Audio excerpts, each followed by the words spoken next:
തങ്ങളോട് പറഞ്ഞു, ബഹുമാനപ്പെട്ട സമസ്ത കേരള ജമിയത്തുൽ ഉലമ, സമസ്ത കേരള ജമിയത്തുൽ ഉലമക്ക് ശക്തി പകരേണ്ട സമയമാണിപ്പോൾ.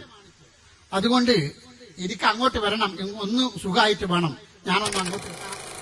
ഇപ്പോ ഈ നാട്ടില് പിന്നീട് ഇവിടെ 150ഓളം കൊല്ലമായി 6-7 കാലങ്ങളായി തലമുറകളായി നടന്നു വരുന്ന ഒരു റാത്തീബ്, സുലൂക്ക് റാത്തീബ്, ഖാദിരി, റിഫായി, ചിസ്തി ത്വരീഖത്തുകളുടെ വിരുദുകൾ ഒരുമിച്ച് കൂടിയുള്ള ഒരു റാത്തീബാണ്.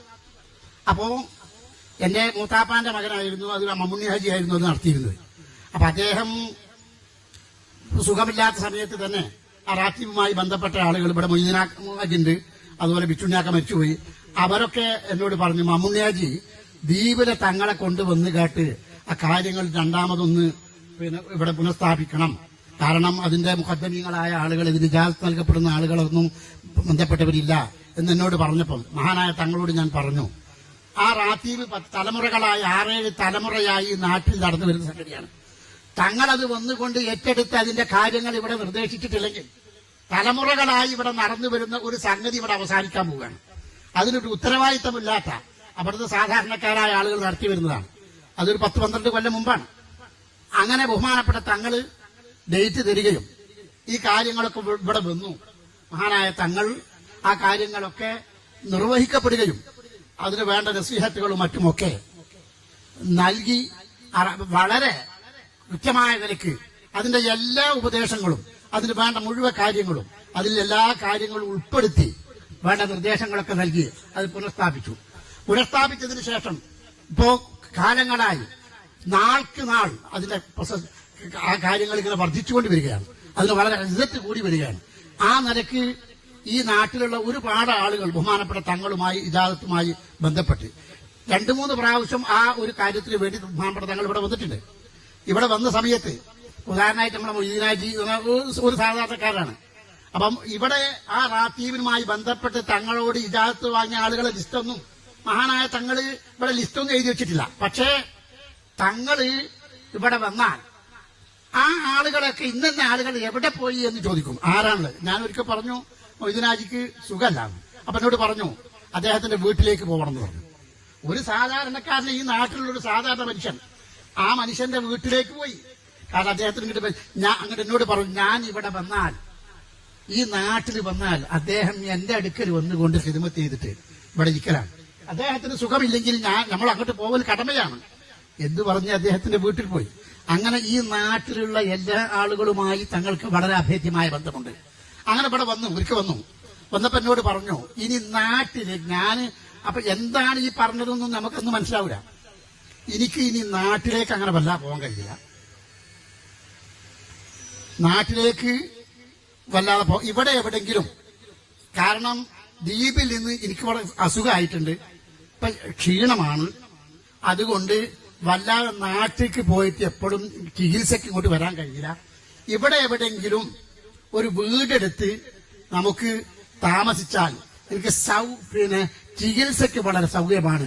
കോഴിക്കോടാണ് ചികിത്സയ്ക്ക് സൗകര്യം എന്നോട് പറഞ്ഞു. അപ്പൊ ഞാൻ പറഞ്ഞു, നിങ്ങൾക്ക് ആവശ്യമുള്ള സമയത്ത് നമുക്കതിന്റെ കാര്യങ്ങളൊക്കെ ഏർപ്പാട് ചെയ്യാം എന്ന് പറഞ്ഞു. ഒരു 4-5 വർഷം മുമ്പ്, ഒരു 5-6 വർഷം മുമ്പ് തങ്ങൾ അങ്ങനെ ആവശ്യപ്പെട്ടു. അപ്പൊ ഞാൻ പറഞ്ഞു, തങ്ങൾ ഇവിടെ വന്നാൽ തങ്ങളുടെ ആരോഗ്യ സ്ഥിതിയൊക്കെ പ്രയാസപ്പെട്ടതുകൊണ്ട് ഇവിടെ നമുക്ക് ഏത് നിലക്കാണെങ്കിലും നമുക്ക് ഇവിടെ ഏർപ്പാട് ചെയ്യാം എന്ന് മഹാനായ തങ്ങളോട് അന്ന് പറഞ്ഞു. അങ്ങനെയാണ് പിന്നീട് ബഹുമാനപ്പെട്ട മോയിൻകുട്ടി മാസ്റ്റർ എന്നെ വിളിച്ചിട്ട്, ബഹുമാനപ്പെട്ട തങ്ങൾ ഉസ്താദ്, തങ്ങൾക്ക് അസുഖമാണ്, ലക്ഷർ ഹോസ്പിറ്റലാണ്, എറണാകുളത്തുണ്ട് എന്ന് മക്കൾ എന്നോട് വിളിച്ചു പറഞ്ഞു. അതുപോലെ ഹംസക്കോയ രാജ്യം എന്നോട് വിളിച്ചു പറഞ്ഞു, തങ്ങൾക്ക് സുഖമല്ല, ആശുപത്രിയിലാണ്. പിന്നെ കുറച്ച് കഴിഞ്ഞപ്പം ബഹുമാനപ്പെട്ട തങ്ങൾ ഉസ്താദ് എന്നോട്ട് വിളിച്ചിട്ട് പറഞ്ഞു, തങ്ങൾക്ക് കുറച്ച് പ്രയാസമാണ്, തങ്ങൾക്ക് ഇവിടെ ഖബർ വേണമെന്ന് പറഞ്ഞിട്ടുണ്ട് പറഞ്ഞു. അപ്പൊ ഞാൻ ചോദിച്ചു, ആരാ പറഞ്ഞതെന്ന് അറിയില്ലാന്ന് പറഞ്ഞു. അപ്പൊ ആരോ പറഞ്ഞത് അറിയാത്ത ആള് പറഞ്ഞിട്ട് ഞാൻ ഇവിടെ നമ്മൾക്ക് എങ്ങനെ ഖബറുണ്ടാക്കാൻ പറ്റും. അപ്പൊ എന്നോട് പറഞ്ഞു, അല്ല, ഞാൻ ആലോചിച്ചിട്ട് പറഞ്ഞു, മോയിൻകുട്ടി മാസ്റ്ററാണ് പറഞ്ഞത് എന്ന് പറഞ്ഞു. അപ്പൊ ഞാൻ പറഞ്ഞു, നിങ്ങൾ ഇന്നലെ തീരുമാനം പറയേണ്ടത്, ആർക്ക് ഖബർ വേണമെന്നുള്ളത് ആരാ തീരുമാനിക്കേണ്ടത്? നിങ്ങൾ പറയുന്ന സംഗതി നടപ്പാക്കാണല്ലോ ഇവിടെ പരിപാടി എന്ന് പറഞ്ഞു. അതല്ല, നിങ്ങൾ കമ്മിറ്റിക്കാർ കൂടി തീരുമാനിച്ചോളൂ. കമ്മിറ്റിക്കാർ കൂടി തീരുമാനിച്ചായിക്കോട്ടെ പറഞ്ഞു.